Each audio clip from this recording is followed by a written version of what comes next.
Tu vas faire quoi comme première critique? Une critique sur la saga Mario Party, pourquoi? Attends, t'es sérieux là? Bah ouais. Mais y a rien à dire sur la Mario Party. Ah, détrompe-toi mon ami, il y en a des choses à dire. Salut, c'est Mathéator de la Luma Team. Et bienvenue dans ce premier Luma Critique. Aujourd'hui, on parle, comme vous l'avez vu dans le titre, de Mario Party. Je tiens à préciser qu'on ne parlera pas des spin-offs de Mario Party. C'est-à-dire Mario Party Advance, Mario Party DS, Mario Party Land Tour et Mario Party Star Rush.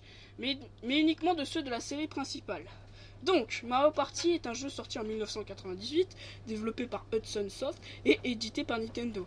Ah, avant, je tiens à préciser que Hudson ne développera que les premiers Mario Party, c'est-à-dire les 3 premiers. Le succès ne se fait pas attendre et le jeu devient rapidement un jeu culte de la Nintendo 64. En gros, il coûte cher aujourd'hui, si ça vous va. En effet, le jeu voulait s'adresser à toute la famille, c'est-à-dire à Jean Quatuor, à Jean Lefi, à Jean Herminchan, à papa, à maman, à papy, à mamie, à tonton, à tata et aux cousins. Voilà. Mais parlons du système qui, ma foi, est assez simple.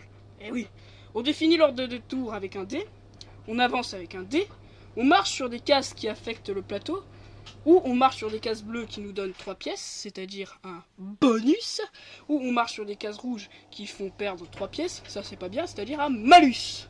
Ah, c'est beaucoup sur l'argent dans le parti en fait. Hein. Ah ouais, d'accord. On peut aller dans le village pour aller dans la boutique et acheter des trucs inutiles pour le jeu, je tiens à préciser.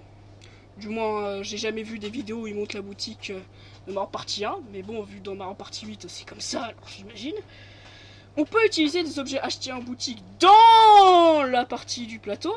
C'est pas la même boutique que je vais vous parler il y a 2 minutes.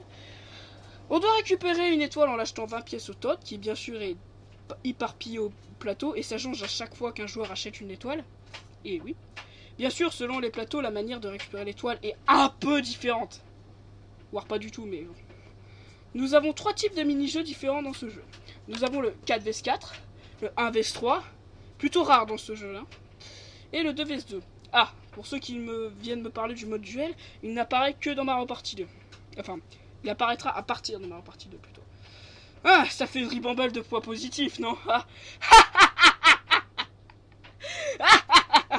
ils sont mignons, ils sont mignons. Ils ont cru qu'il n'y avait que des points positifs. Mais je ne vous ai pas parlé du défaut majeur de ce jeu, qui peut gâcher tous ses points positifs. Et c'est valable pour ses suites aussi. C'est qu'il est extrêmement long. Comptez à peu près 1h20 pour un plateau, c'est méga long. On se fait rapidement chier. Ah, je vous vois venir à des kilomètres. Ouais, mais quand on joue ensemble, on voit pas le temps passer. Oui, mais on peut quand même s'ennuyer. Hein. C'est pas tout le monde qui est patient. Hein.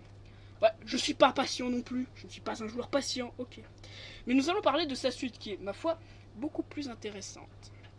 En effet, Mario Party 2, comme je l'ai dit précédemment, invoque le mode duel et la banque Koopa. Ouais, la banque Koopa.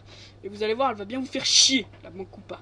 Et se réserve l'exclusivité d'être le seul Mario Party à avoir des costumes différents pour chaque plateau.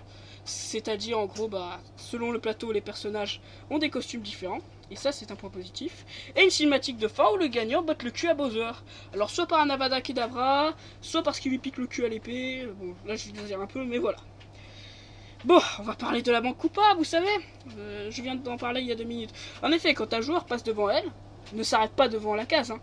Juste passer devant. Ah non, ça serait trop facile. Elle lui prend 5 pièces. Mais celui qui s'arrête sur la case de la banque gagne le pactole. C'est-à-dire, par exemple, si... Excusez-moi. C'est-à-dire, par exemple, si... S'il y a 25 pièces mises, parce que, voilà, il y en a un qui a mis 5 pièces, 5 pièces, 5 pièces, et celui qui s'arrête sur la case, il gagne 25 pièces. Je vais vraiment finir par croire que Mario Party, c'est un jeu pour capitalistes. Ah non, je dois me faire décider. Passons au mode duel. Ce sont des petits mini-jeux qui opposent 2 joueurs. Le gagnant gagne une récompense. Récompense qui, bien sûr, appartenait au perdant. Ok, ce jeu est vraiment capitaliste. Franchement, capitaliste. Passons au capitaliste. Et donc une récompense tirée à la roue. Et voilà. Je pense qu'on a à peu près tout dit pour presque tous les Mario Party. Eh, c'est pas une blague. Ouais. Mais il y a bien un jeu qui est entré dans la mémoire de des fans de cette série. C'est Mario Party 4. Le premier sur GameCube. Alors, plateau innovant, objet amélioré. Et ensuite suivront Mario Party 5, Mario Party 6, Mario Party 7 sur la même console. Mais j'ai remarqué un truc, je vais vous le dire. Mario Party 2 est sorti en 2000, Mario Party 3 est sorti en 2001, Mario Party 4 en 2002, Mario Party 5 en 2003, Mario Party 6 en 2004, voilà, je dis des conneries maintenant, Mario Party 7 en 2005 et Mario Party 8 en 2007. Vous n'avez rien remarqué? Nous voyons un jeu par an sans trop de changements depuis Mario Party 4. 70 boules le jeu sorti. Mario Party 8 non plus n'avait pas trop de changements. Il est sorti sur Wii. Ce qui veut dire que la saga Mario Party était devenue comme... Non, Matalator, ne dis pas ça. Sinon tu vas te faire défoncer par la communauté. Et en plus cette blague elle est nulle. Oh, c'est ma vidéo, je dis ce que je veux, ok? Ouais mais... Donc je disais, ce qui veut dire que la saga Mario Party était devenue comme... Non!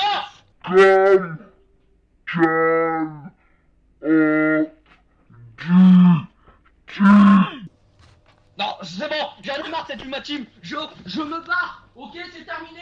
Je m'en vais. Allez, salut. Ok. Bon. Mine de rien, c'est vrai. Car Mario Party 8 s'est surtout fait défoncer à sa sortie à cause de sa trop grande similitude avec les précédents Mario Party. Et oui. Beaucoup disent que c'est à cause de la Wii, mais non. Niet pop-off. Mais Nintendo a écouté les critiques. C'est pour ça qu'il va falloir attendre 5 ans pour les fans pour voir Mario Party 9. Et ça annonçait que du positif. Alors là, grand changement dans le gameplay. Tous les joueurs sont dans le même véhicule et deviennent capitaines à tour de rôle. C'est-à-dire que c'est eux qui pilotent et compagnie. Et celui qui a ramassé le plus de petites étoiles gagne. Ah, ils ont aussi viré le capitalisme. Ça aussi c'est positif. Donc, il y a un boss au milieu du plateau et un à la fin. De chaque plateau, il y en a un boss et un à la fin. Voilà, j'ai oublié de préciser. Donc, ce qui résulte à l'ajout d'une galerie des boss. Bien sûr, ça n'a pas plu à tous les fans, mais c'est normal. Mais bon, la saga a été relancée. Et 3 ans plus tard, sort Mario Party 10 sur Wii. En effet. Là, par contre, je vais vous énoncer une critique complètement débile que j'ai lue. Qui ne mérite pas d'être. Et c'est... Il n'y a pas de mode online en 2015. Bouh. Oui, Mario Party est basé sur le multijoueur. Mais le multijoueur convivial. Vous savez, avec des amis à côté pour jouer, que vous invitez comme ça en soirée pizza. Non, je vous dis, ouais, bon, d'accord. Bon, désormais, on va parler du jeu en soi. Donc, il est composé de 3 modes. Et oui, le mode Amiibo Party, le mode Bowser Party, donc on y reviendra, et le mode Mario Party. Bon, on va commencer par le mode Mario Party, c'est-à-dire le plus simple. C'est Mario Party 9, mais en mieux. Mario Party 9 en bien mieux. Voilà. Avec moins chiant, avec des mini-jeux assez sympas, toujours les boss. Ah, aussi. Je tiens à préciser que dans le mode Mario Party, Bowser est enfermé dans le gamepad. Si jamais vous faites des jets de dés 1 à 6, eh bien il est libéré et colle plein de cases Bowser. Et bien sûr, le joueur qui l'a libéré se tape un malus et perd la moitié de ses petites étoiles. Franchement, je vais pas vous spoiler toutes les maps parce que la dernière map est franchement cool. Et je vous laisse regarder une vidéo sur YouTube où y jouer par vous-même. Bon, on va pas passer au mode Bowser Party qui est vraiment un grand ajout. On va parler du mode Amiibo Party.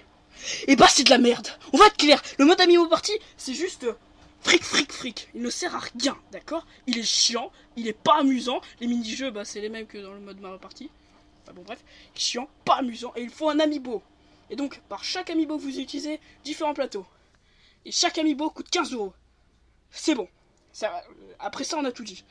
Mais heureusement, pourquoi le jeu reste-t-il excellent? C'est parce qu'il a le mode Bowser Party. Et donc, le mode Bowser Party, Bowser poursuit l'équipe Mario. Et le plus fascinant dans tout ça, c'est que le joueur qui a le gamepad peut incarner Bowser.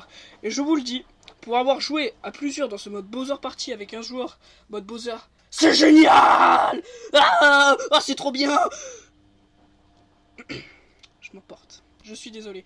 Non, franchement, même si c'est 3 ans plus tard, c'est pas la même chose que Mario Party 9, car il y a un nouveau mode. Ah non, pas de mode Amiibo Party, on n'en parle pas, d'accord? Je vous ai déjà dit pourquoi j'aime pas. Mode Bowser Party, et franchement, c'est génial. Il y a ce côté oppressant. Même quand vous jouez tout seul, vous pouvez jouer Bowser ou Mario. Mais si vous êtes en solo, jouez l'équipe Mario qui doit échapper à Bowser. C'est une bonne idée. Jouez juste Mario qui doit échapper à Bowser, car tout simplement, et c'est plus oppressant et c'est plus cool. Par contre, quand vous êtes à plusieurs, n'hésitez pas à prendre Bowser pour bien les avoir, vos amis. Mais il y a une critique que je peux faire aussi, c'est que le contenu de jeu est un peu trop maigre. 5 plateaux pour Mario Party normal et 3 plateaux pour Bowser Party. C'est dommage. Mais en tout cas, ce qui est sûr, c'est que Mario Party 10 n'est pas une arnaque. Et qu'il a su révolutionner Mario Party avec Bowser Party. Et voilà. Et donc, je crois qu'il est temps d'apporter la conclusion à cette critique. Conclusion ? Certes, la saga Mario Party a été excellente avec les 3 Mario Party. Et bien sûr, si vous jouez à Mario Party GameCube indépendamment, c'est-à-dire le 5, vous n'avez pas joué au 4, 6 ou 7, et ben il restera excellent. Chaque Mario Party est excellent. Mais je plains surtout les fans de la série qui se tapent un Mario Party par an sans trop de changements. Bien sûr, il y a des scénarios parfois. Quoique le scénario de Mario Party 8, c'est... je vais gagner en une compétition. Mais bon. Le scénario n'est pas important. Donc du coup, comme je l'ai dit, c'était devenu une licence vraiment qui ressemblait à Call of Duty. Ce n'était pas une blague quand je disais ça. Mais Mario Party 9 a su sauver les meubles, Mario Party 10 l'a perfectionné et a ajouté un nouveau mode, le Bowser Party, qui est vraiment un mode excellent. Voilà. C'était Emma Talator. Je vous remercie d'avoir regardé Luma Critique et je vous dis à la prochaine sur la Luma Team. Et ouais. Mais faut couper la vidéo là, c'est fini. Oh, sacrée tête de mule. Ah oui, j'oubliais, vous pouvez voter pour la prochaine critique, lien dans la description.